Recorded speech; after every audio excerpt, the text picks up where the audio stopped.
Frontier Fighters.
Frontier Fighters, monumental incidents in the adventurous journeys westward of the American pathfinders and pioneers who led a life of almost continual hardship and peril in their quest for excitement and fortune.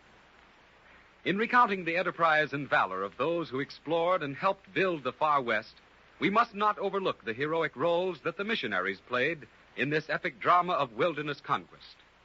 One of the first and most noted of Northwest missionaries was Dr. Marcus Whitman, the Yankee physician and missionary who sacrificed his life to bring the Christian religion to the painted red savage of the western mountains and plains and to save the Pacific Northwest to America. 1834, Boston, Massachusetts. The Foreign Mission Board of the Presbyterian Church is publicly examining young men for service in the Northwest. And now that we've approved the application of Reverend Samuel Parker for missionary service in the Oregon country, we will discuss yours, Dr. Whitman. What are your special qualifications? Well, sir, I'm a graduate doctor of the Berkshire Medical College of Pittsfield, Massachusetts. I am an elder in the communion of our faith, the Presbyterian Church. And what other qualifications have you, Dr. Whitman?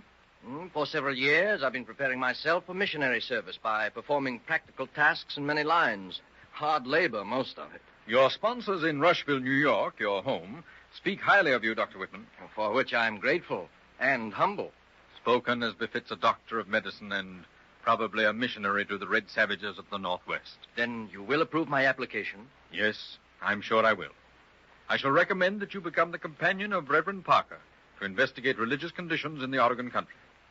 May God's blessing follow you.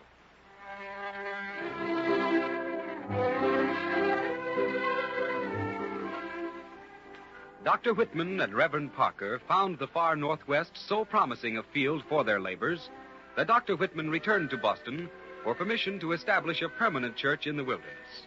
This was granted by the Presbyterians, and Dr. Whitman, now married to Narcissa Prentice of Plattsburgh, New York, began the long and arduous journey back into the Northwest.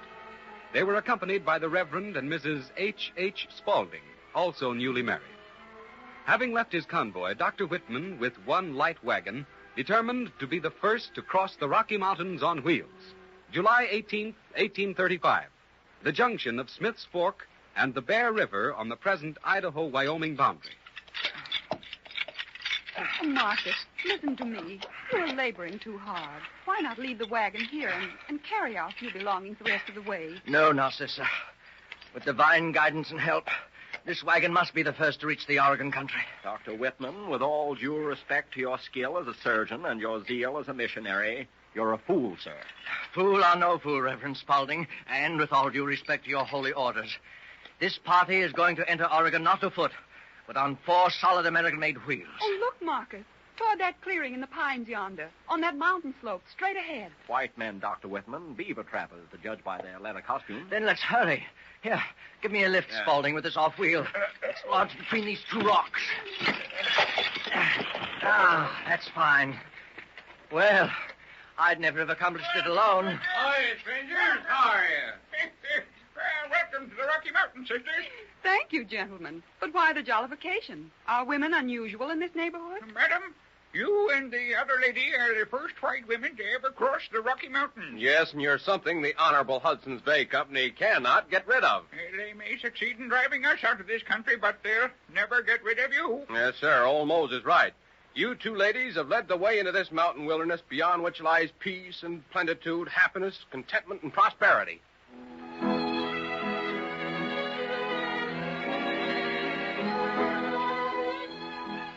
Dr. Whitman and his bride established themselves at Walla Walla, in what is now the state of Washington. Reverend Spaulding erected a mission on the Clearwater River in what was later to become Idaho. As the Oregon country was claimed both by the United States and England, it was only natural that the Hudson's Bay Company, a British concern, would discourage in every way the emigration of Americans. In 1842, Dr. Whitman was informed that the mission authorities had decided to suspend all activities in the Northwest.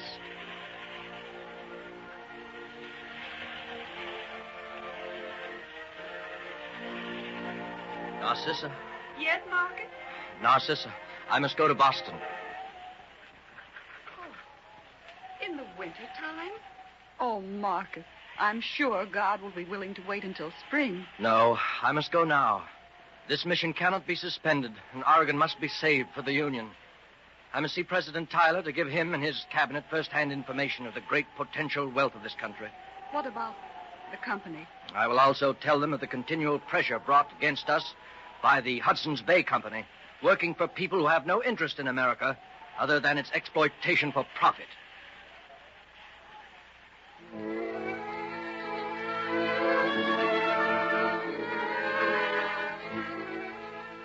On the following day began one of the greatest rides in history. In the dead of winter, ostensibly to save a small Christian outpost, but in reality to save the Oregon country for the American people. Warned at Fort Hall that the Pawnees and the Sioux were on the warpath, Dr. Whitman and his companion Amos Lovejoy abandoned the northern trails and took a southerly course, with a guide over the Spanish Trail, causing them an additional 1,000 miles of horseback travel. Winter now set in earnest. After incredible hardships, fighting the elements and savages, Whitman and Lovejoy finally reached the Rio Grande. January 13th, 1843. Whitman, Lovejoy, and their guide are lost in a bleak canyon in the New Mexico mountains. Dr. Whitman. Dr. Whitman. Miguel, the guide. I can't get him to his feet. Frostbitten, probably. Here, let me help you. Oh, let me sleep. Let me sleep. I want to slumber on the white carpet. No, you can't sleep, Miguel. You can't sleep. We've got to travel. That's the only way we'll ever reach our destination. Miguel, he don't want to travel. He just want to sleep. Sleep. No, Doctor, you hurt. Please. Hurt you? I'll take off all your clothes and throw you down that cliff unless you wake up and move. Oh, no, I'm wide awake now, but my face where you slapped me, it tingled, please. That means the frost is leaving your flesh. Now march.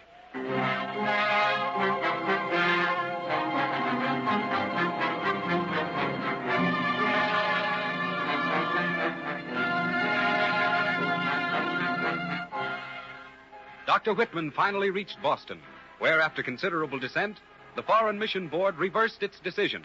The Whitman Mission was saved. Dr. Whitman also interviewed President Tyler and his cabinet, giving the federal authorities valuable information, which later helped to determine America's policy in dealing with England over the so-called Oregon question.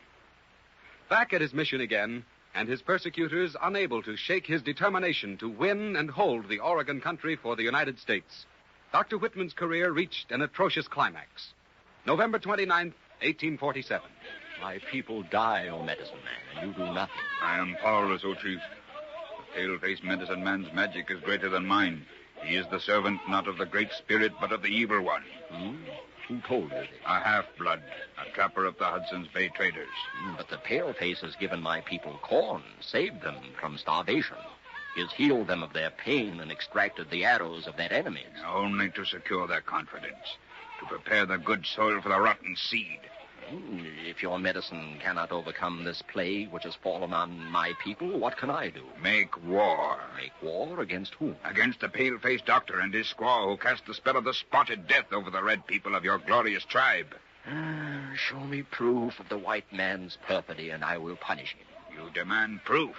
Look, your son, Gray Eagle, approaches. His head is deeply bowed in shame. My son, why do you avoid my eyes? My sister, Red Fawn. Your daughter. Oh, Father. Spotted death? Yes, my father. Gray Eagle, my son, take 4 braves of your clan to exact the blood vengeance from the pale-face invaders as prescribed in the death ritual of my people. Go.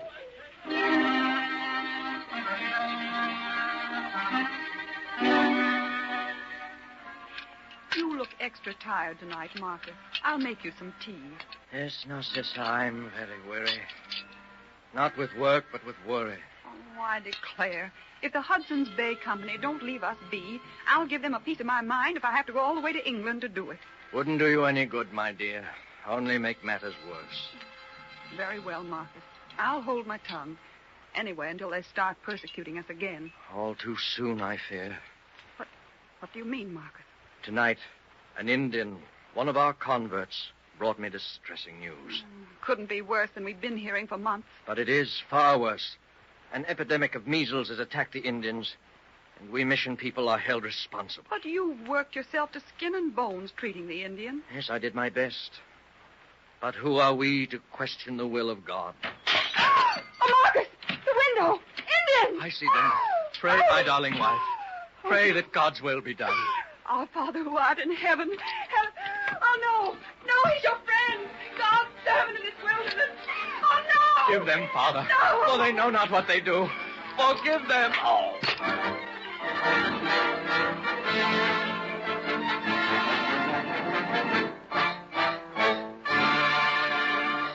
Thus ended the earthly careers of Dr. Marcus Whitman and Narcissa, his devoted wife. Theirs was a glorious martyrdom, but nonetheless an unnecessary, shameful, revolting martyrdom. Human sacrifices on the blood-stained altar of greed and political expediency. United by the common bond of their great love for each other, their patriotism, and their abiding faith in the Creator they both served so faithfully, they departed this life together with benedictions for their savage executioners on their trembling lips. And so we bring to a close another splendid chapter in the lives of those gallant frontier fighters who, despite natural obstacles and man's lust for power, won and welded the great Western Empire to the United States of America.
Frontier Fighters.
Frontier Fighters, dramatic chapters in the heroic lives of the buckskin trailblazers who won the American West. One of these was Dr. John McLoughlin, the warm-hearted and courageous chief factor or governor of the Hudson's Bay Company, who, though a Canadian employed by a British trading company operating on British-controlled territory, did more to encourage the American emigration movement into the Oregon country than any other single individual. 1840, Fort Vancouver, capital of the Pacific Northwest, on the Columbia River, north of the mouth of the Willamette. John, dear, for a penny-pinching Scotsman, you're a poor man. Well, I cannot be poor, darling, on my salary of $12,000 a year. But you are. John, I've just finished your private accounts, and you've only $200 to your name. Well, this month will soon be over, and I'll then be worth $1,200. If you keep on giving those Yankee immigrants credit on money, real money, you and I'll die in the Montreal poorhouse. Hush, dear. You ken I'm a doctor. Aye, John. I ken, too, you're a businessman, an employee of Hudson's Bay. It doesn't mind if you treat sick Americans, but it do mind if you sell them forbidden goods, on credit, too. Oh. My dear, as chief factor of Hudson's Bay, I'm practically absolute ruler of 443,000 square miles of territory. You mind? I didn't see the connection. But I do. If you didn't put away that ledger, I'll invoke the power of my official capacity and punish you. Punish me? How? By giving that $200 to the first American who comes through yon door. Oh, John, you would not. Oh, wouldn't I? Come in. Oh, why, Reverend Jason Lee, good evening. Good evening, Mrs. McLoughlin. Good evening, Doctor. And what can we do for you, Reverend? Oh, Doctor, you must do something for Daniel, my brother. There is not much I can do, except I recommend a warmer climate to heal those weak lungs of his. But I haven't any money. My Indian mission has taken all that I brought with me from the United States. How much will it take? Why, I can buy him a passage on a schooner bound for the Sandwich Islands for exactly... $200. Yes, $200. But how did you know? Don't mind my wife, Reverend Lee. Every so often she gets inspired about money. Darling. Yes, dear? Please give the Reverend Lee that $200 you were speaking to me about the new, with God's blessing.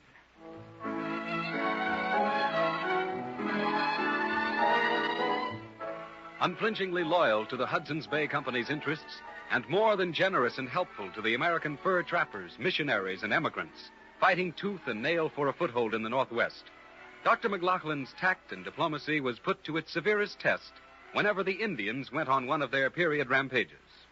Look, Eagle Wing, pale-face wigwam on the river bank.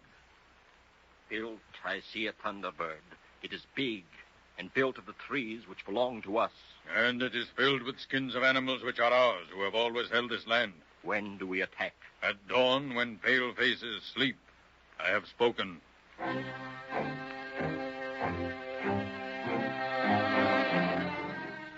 Eagle Wing, sun rises. It is the signal. Yes. Attack and take no prisoners.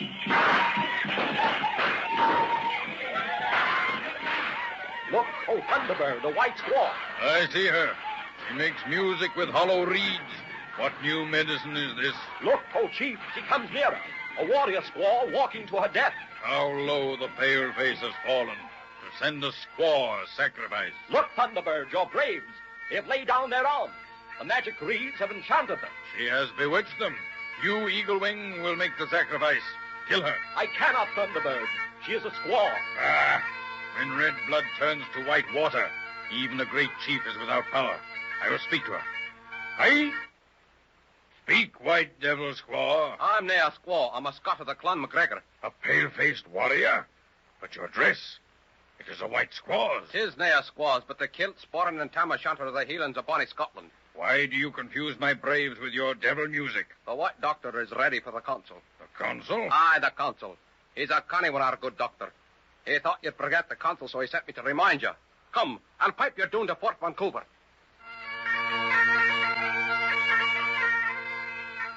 For many hours, the Indians were held spellbound by the Scotch bagpipe music, completely forgetting they had come for white scalps.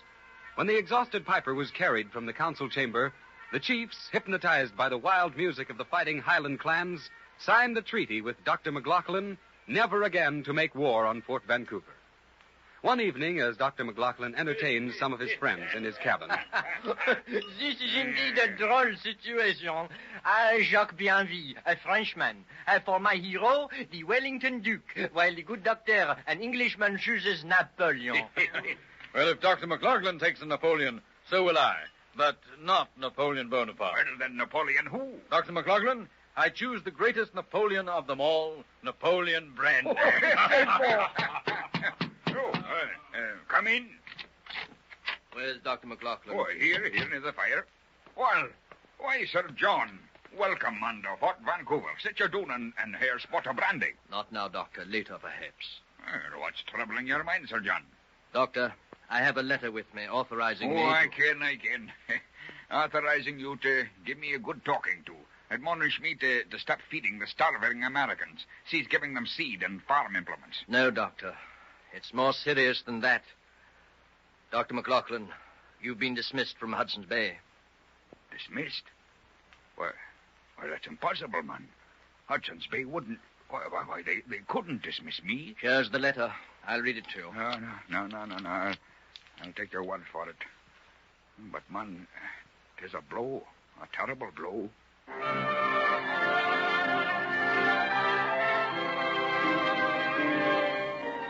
Bidding farewell to Fort Vancouver, the log castle from which he ruled so benevolently the company's great private empire, Dr. McLoughlin journeyed to Oregon to begin life anew.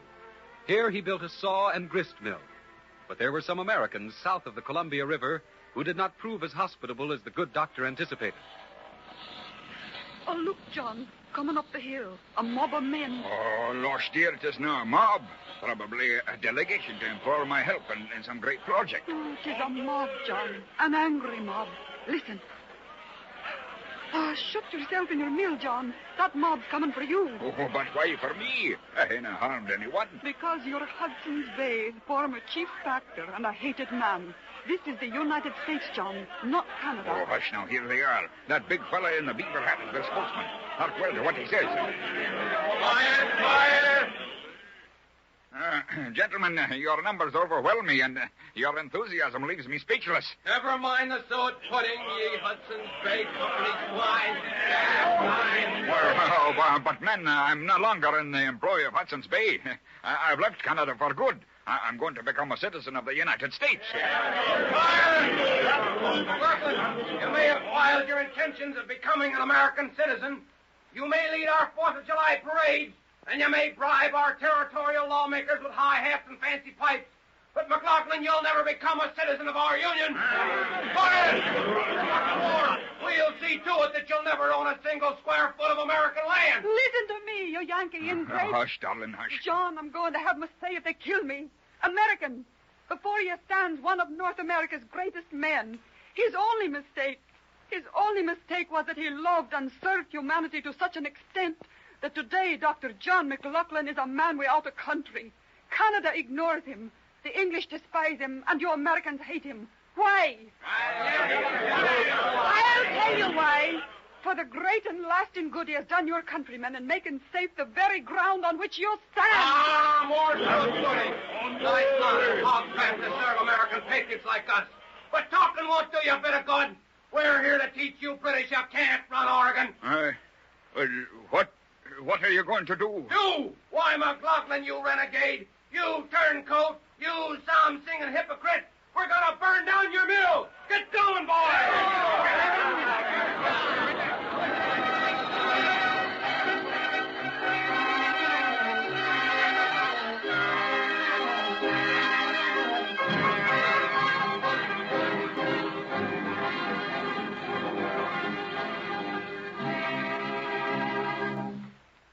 Is he bad hurt, Doctor? Not in a strictly physical sense, Mrs. McLoughlin. But John's heart is broken. We Americans have sacrificed a saint. Wife, where are you? Here I am, John, dear, beside your bed. Tell them, those Americans, that John McLoughlin forgives them. Hush, John. Rest now, so you'll be strong tomorrow. be no tomorrow for me, but there'll be a tomorrow for the Pacific Northwest. Many grand tomorrows. I see vast farms with fruit trees in full bloom. Big cities with tall white buildings. Laughing, happy children attending fine schools. Oh, John, dear. You cannot stop progress. It is God's will. And the Americans yet unborn, who will settle on this land, will be the most progressive people on our Heavenly Father's green earth.